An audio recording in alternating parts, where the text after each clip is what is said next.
عورت نے وطر کی نماز کیسے پڑھنی ہوتی ہے ابھی پریکٹیکل پڑھ کے دکھاتا ہوں، ایک بار سن لیجئے گا. اگر اسی طرح پڑھتے ہیں تو کمنٹ پہ بتا دیجئے گا، ورنہ کوئی کمی بیشی ہوگی تو انشاءاللہ دور ہو جائے گی. سب سے پہلے نیت کرنی ہے 3 رکعت وطر اللہ کی رضا کے لیے.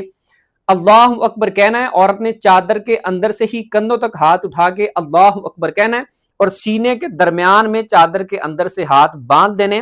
سب سے پہلے سبحانک اللہ پڑھنی ہے، اس کے بعد اعوذ باللہ من الشیطان الرجیم بسم اللہ الرحمن الرحیم پڑھ کے الحمدللہ پڑھنی ہے.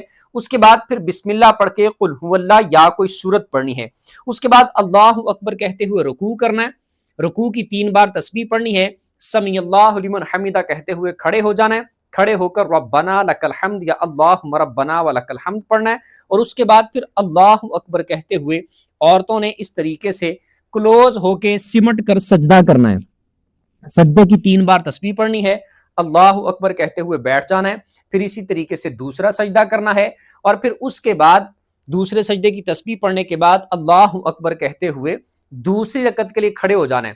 دوسری رکعت کو سٹارٹ کرنا ہے بسم اللہ سے. اس کے بعد پڑھنی ہے الحمدللہ. پھر اس کے بعد بسم اللہ پڑھ کے قل هو اللہ یا کوئی سورت پڑھنی ہے. پھر سیم اسی طریقے سے رکوع اور سجدے کرنے ہیں اور پھر التحیات پر عورتوں نے بیٹھ جانا ہے دوسری رکعت کے دونوں سجدے کرنے کے بعد. التحیات پر بیٹھنا ہے، التحیات پڑھنی ہے، آگے درود اور دعا نہیں پڑھنی.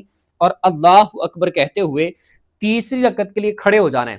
تیسری رکعت کو سٹارٹ کرنا ہے بسم اللہ سے. اس کے بعد پڑھنی ہے الحمدللہ. پھر اس کے بعد بسم اللہ پڑھ کے قل هو اللہ یا کوئی سورت پڑھنی ہے اور اس کے بعد پھر ہاتھوں کو اٹھا کے اللہ اکبر کہنا ہے اور پھر ہاتھ باندھ دینے ہیں. پھر دعائے قنوت پڑھنی ہے.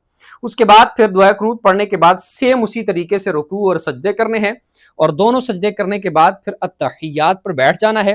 التحیات پڑھنی ہے.